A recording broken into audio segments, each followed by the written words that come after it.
On March 9, 2019, I visited the Vermont Historical Society Museum in Montpelier, Vermont, to discover a vast amount of information and displays relevant to Vermont's history, beginning 13,000 years ago and extending to much more recent years, such as will be seen in the Vermont Music Far and Wide exhibit explanation. The following information is summarized from what is presented and described throughout the Vermont Historical Society Museum. Please follow along as I request a slide change so that the relevant slide's images are reflected when I am discussing that exhibit. Please switch to slide 2 at this time. This timeline of Vermont history represents how Vermont has developed from 13,000 years ago to 1791. The following information is summarized from what is not pictured on the image below the wooden bar. 13,000 years ago, Paleo-Indians began their journey to lands near Champlain. In 1000 Common Era, Abenaki farmers established semi-permanent villages where they hunted, fished, and began farming crops. In 1609, Europeans first traveled on Lake Champlain. Samuel D. Champlain, alongside Innu, Wendat, and Algonquin warriors, searched for trading networks. As part of an army outpost, French soldiers established Fort Sainte Anne at Isle La Motte, becoming the first colonial settlement in 1666. The first English settlement was created when soldiers built Fort Dummer in Brattleboro in 1724. Governor Wentworth of New Hampshire issued a charter to establish the town of Bennington despite New York claims to the land in 1749. The Vermont Republic issued their constitution in 1777, declaring their independence from England, New Hampshire, and New York. In 1791, Vermont was accepted as the 14th state of the United States. Please switch to slide 3 at this time. The State Cabinet exhibit is the first one seen when you walk through the door into the Vermont Historical Society Museum. There is an incredible variety of artifacts stored behind its doors, such as a piece of Fort Ticonderoga, Ethan Allen's snuff box, a cloth stained by Lincoln's blood, and stuffed animals, including a woodcock. The description beneath the State Cabinet provides the quote, "When the Vermont Historical Society was created by an act of the legislature in 1838, the idea of a museum as we know it today was virtually non-existent. States, and by extension their historical societies, collected books, manuscripts, papers, natural history specimens, and relics." End quote. These objects were then stored within cabinets, similar to the one pictured, which is a recreation. Please switch to slide 4. The Salute to Vermont exhibit consists of a very large mural that measures 8 by 50 feet, painted by Paul Starrett Sample.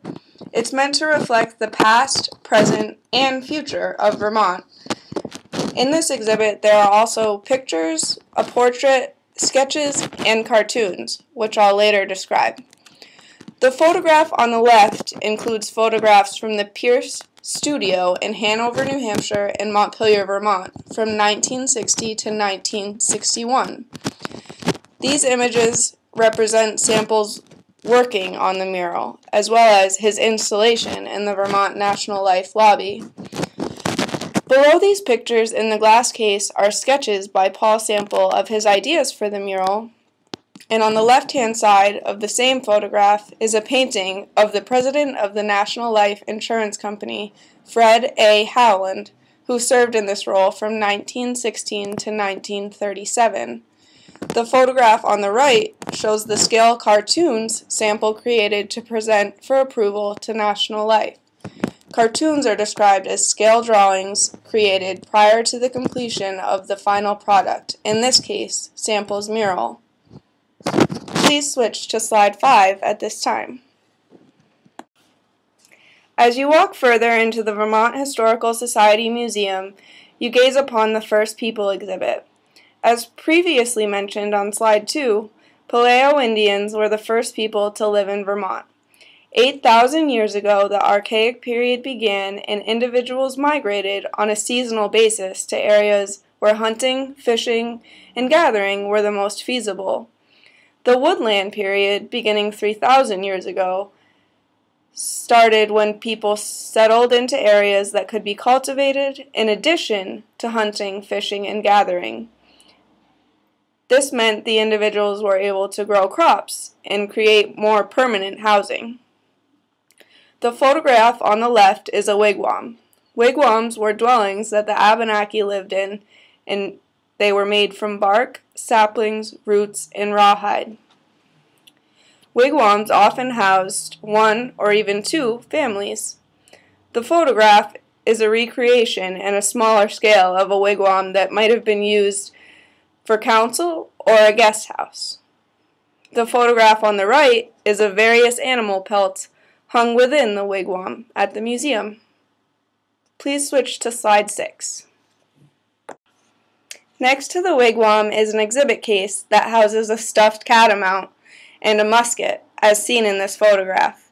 This catamount was killed in 1881, a time when cougars, mountain lions, and pumas were all considered a threat to livestock and further hunted to extinction. The catamount pictured was thought to be the biggest ever seen in Vermont. I believe that the description of the musket reflects that it was made from 1850 to 1865 by Joseph Gulcher, a locksmith in Philadelphia, Pennsylvania, and gifted to the museum by Ernestine Brownell Raymond. Please switch to slide 7. The New Frontier is the next exhibit.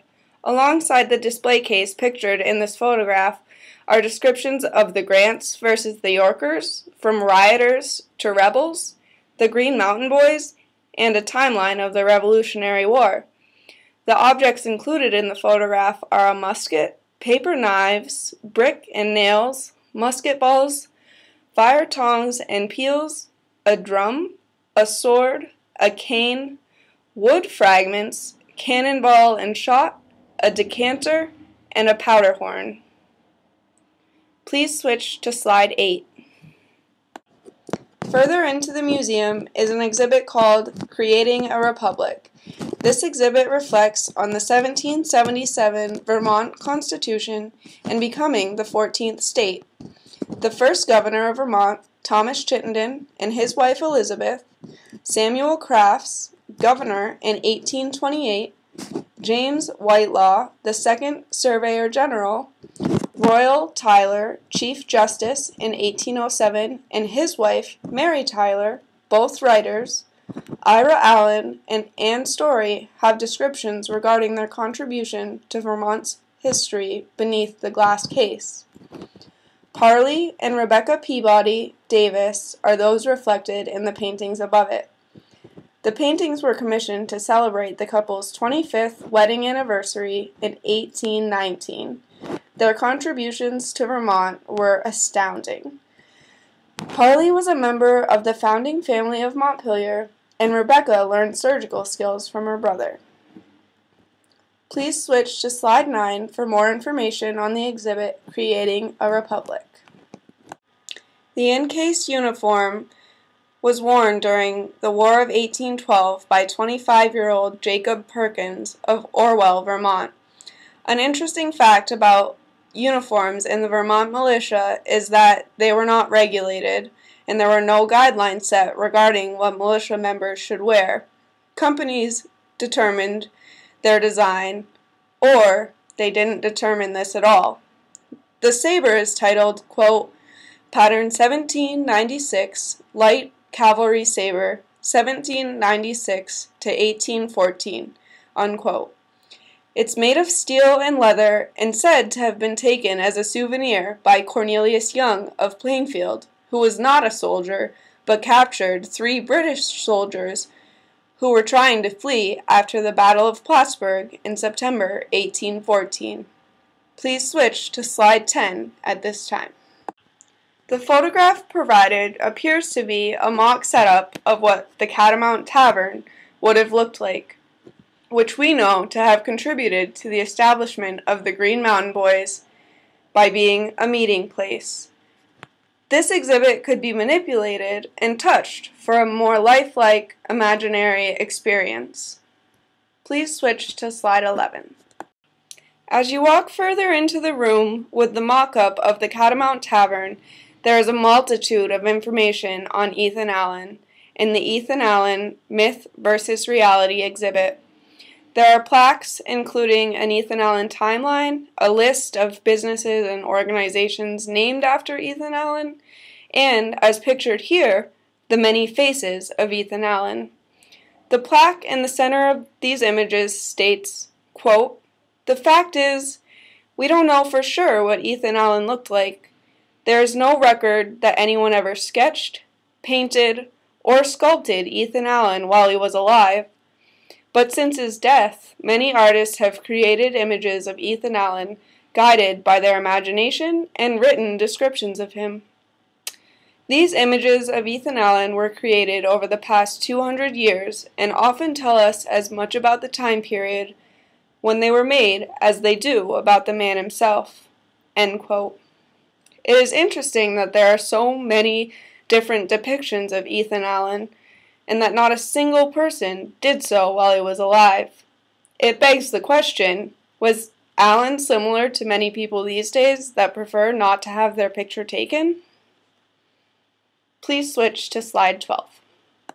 The photograph on this slide visualizes a variety of wares including Bennington pottery, Vermont glass, Abenaki goods, and a Tyson furnace. The pottery is pieces from the United States Pottery Company and Norton Company. The Norton family began making pottery in the 18th century and provided wares that were used prominently until the use of glass pushed it out of style. The glass pieces presented are from Lake Dunmore Glass in one of the factories that housed one of the first 4 glasswork operations in Vermont. They were open from 1832 until 1839. While they manufactured window glass, its workers created the pieces pictured. The baskets in the upper left portion of the image that are partially cut out, which I apologize for, were created by Vermont Abenaki families and sold by many general stores. In the bottom right-hand corner, there is a Tyson furnace. Tyson Furnace Company began operations in southern Vermont in 1835. 2 years after opening, they had employed 100 people.